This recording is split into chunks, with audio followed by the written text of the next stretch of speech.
మునుపటి భాగంలో ఈ పొట్టుదయ్యాలు తన రూపాలు మార్చుకొని ఆ యొక్క బలి ఇచ్చే రూపాలలోనికి ఈ మాంత్రిక గృహలోనికి ప్రవేశించాలన్న విషయం ఈ మాంత్రుడు తెలుసుకొని ఎలానైనా సరే ఆ పొట్టుదయ్యాలను ఈ ప్రచండ భూతానికి బలి ఇచ్చి ప్రపంచాన్ని శాసించే శక్తి తన వశం చేసుకోవాలని చాలా సంతోషపడుతూ గుహలోనే ఉన్నాడు. ఇది ఎంత తెలుసుకున్న మంత్రాలవ్వ ఈ యొక్క పొట్టుదయ్యాలను ఎలాగైనా కాపాడాలని చెప్పి ఈ మంత్రగాడు దాగి ఉన్న ఆ శక్తిని తన వశం చేసుకోవాలని మంత్రాలవ్వ తన శిష్యులందరితో కలిసి ఆకాశ మార్గంలో చాలా వేగంగా ఎగురుకుంటూ వస్తూ ఉంది.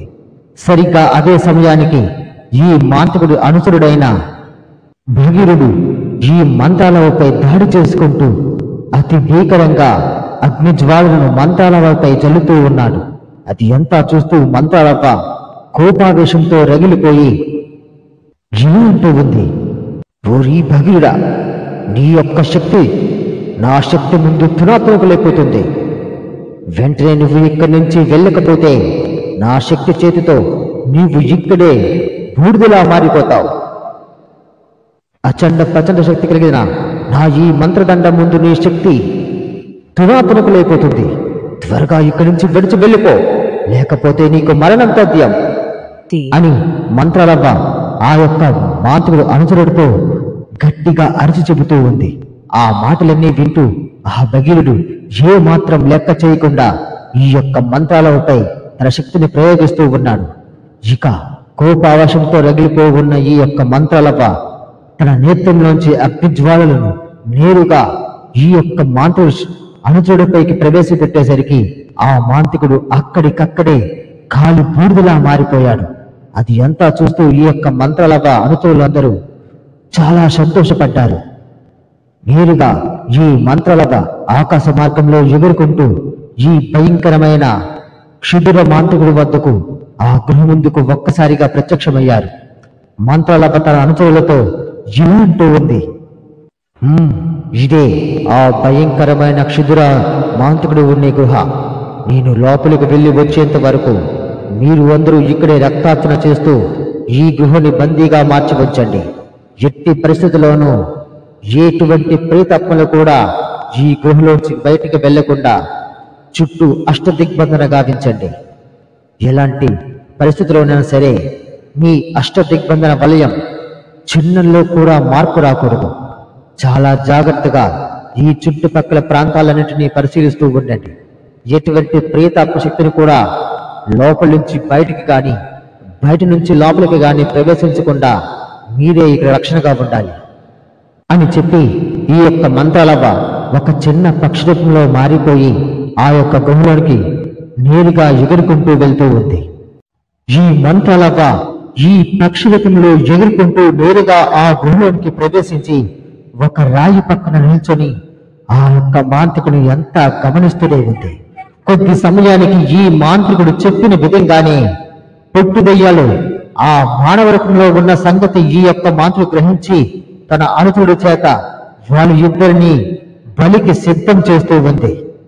ఆ యొక్క మాయా గుహలో ఈ మంత్రాలతో పాటు ఆ మంత్రగాడు మాయా రూపంలో ఉన్న ఈ పొట్టుదయ్యాలు కూడా నేరుగా ఆ గుహలో బలికి సిద్ధం కావస్తూ ఉన్నాయి. అది ఎంతో చూస్తూ ఈ మంత్రాలవ్వ తన మనసులో మంత్రోచ్చారణ చేస్తూ ఉంది. ఈ యొక్క పొట్టుదయ్యాలను చూసి ఈ యొక్క మంత్రగాడు ఆ పొట్టుదయ్యాలు మారు రూపాన్ని తన మంత్రశక్తితో తొలగించి పొట్టుదయ్యాలను చూస్తూ ఈ యొక్క మంత్రగాడు గట్టిగా నవ్వుతూ ఉన్నాడు. ఒసే పొట్టుదయ్యాలారా, మీ యొక్క మారణపు శక్తిని నేను కనిపెట్టలేకపోయాను అనుకున్నారు కదూ. మీ యొక్క రూపాలు నేను ఎప్పుడూ కనిపెట్టి తీరాను. మిమ్మల్ని ఈ అమావాస్య రోజును పూర్తిగా బలి ఇవ్వడానికి ఎంతకాలం నేను వేచి చూసి ఉంచాను. మిమ్మల్ని బలించిన తర్వాత మీ గురువైన ఆ మంత్రాలను కూడా సర్వనాశనం చేస్తాను. ఈ ప్రపంచాన్ని శాసించగల శక్తి నా వశం చేసుకుంటాను అని గట్టిగా నవ్వుతూ ఉన్నాడు ఆ యొక్క మాంత్రికుడు. అది అంతా చూస్తూ ఈ పొట్టుదయ్యాలు ఇలా అంటూ ఉన్నాయి, ఓరి మాంత్రికుడా, నేటితో నీ యొక్క చరిత్ర ముగిసిపోబోతూ ఉంది. ఇప్పటికే మంత్రాలవ్వ మా యొక్క సంగతి తెలుసుకొని ఇప్పటికే బయలుదేరి ఉండి ఉంటాది. నీటితో నీ యొక్క శక్తితో పాటు నీ అంతఃప్రాణాలు కూడా పూర్తిగా నేలమట్టమైపోతాయి. ప్రపంచాన్ని శాసించే శక్తి కాదు, ప్రపంచంలోనే నువ్వు లేకుండా పోతావు. మాకు ఏమైనా జరిగిన మరుక్షణమే మంత్రాల తన విశ్వరూపంతో నిన్ను ఇక్కడికిక్కడే పాతి పెట్టేస్తాడు. నువ్వు అనుకున్నది జరగడం కల్లా ప్రపంచాన్ని శాసించే శక్తి నీ దగ్గర లేదురా, అది మంత్రాల దండలలోనే ఉంది. మంత్రారాజ్య, మంత్రాల దండ, మంత్రాలవ్వ చేతిలో ఉన్న ఆ మంత్రదండమే చాలు నీ యొక్క శక్తి తునాతునకులైపోతుంది.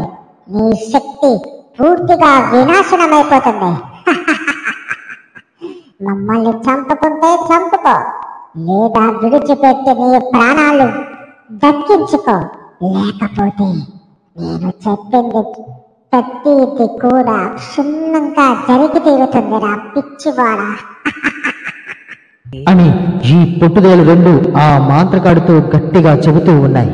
అది ఎంతా చూస్తూ ఈ యొక్క మాంత్రికుడు తన కోపావేశంతో రగిలిపోయి ఈ పొట్టుదలను తన మంత్రశక్తితో నేరుగా గాలిలో తన అగ్ని జ్వాలలతో బందీగా ఉంచి ఒక్కొక్క నిమిషం తనని భస్మం చేస్తూ ఉన్నాడు. అది ఆ శక్తిని ఈ పొట్టు పిశాచాలు తట్టుకోలేక మంత్రాలవనికి వినిపించేలా గట్టిగా అరుస్తూ ఉన్నాయి.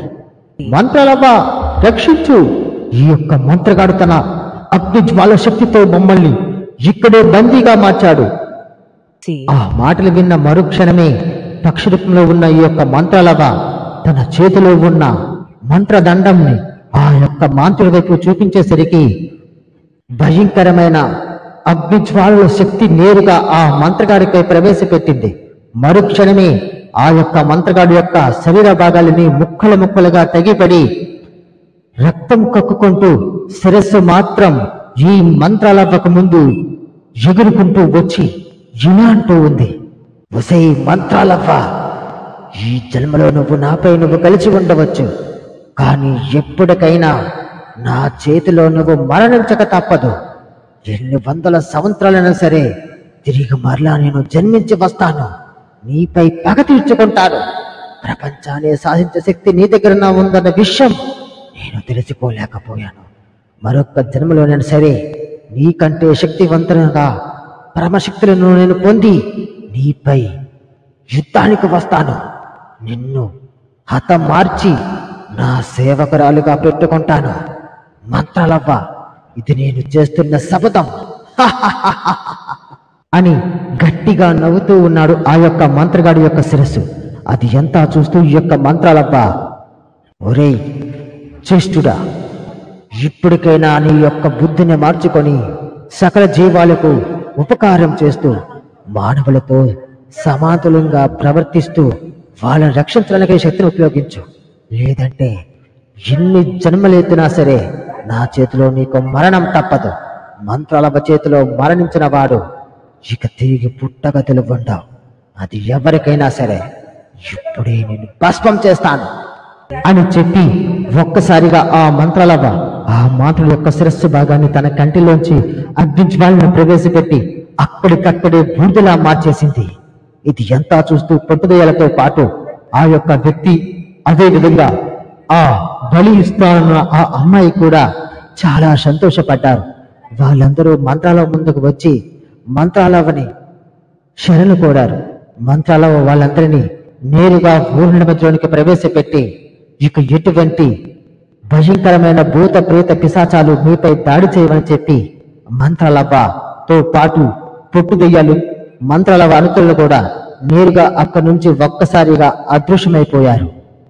ఈ వ్యక్తికి ఆ ఊరి పెద్ద తన కూతుర్ని కాపాడినందుకు చాలా ధనాన్ని ముట్ట చెప్పాడు. ఆ ధనాన్ని తీసుకొని చాలా సంతోషంగా తన భార్య పిల్లలతో వ్యాపారం చేసుకుంటూ చాలా సుఖ సంతోషాలతో హాయిగా జీవనం సాగిస్తూ ఉన్నాడు.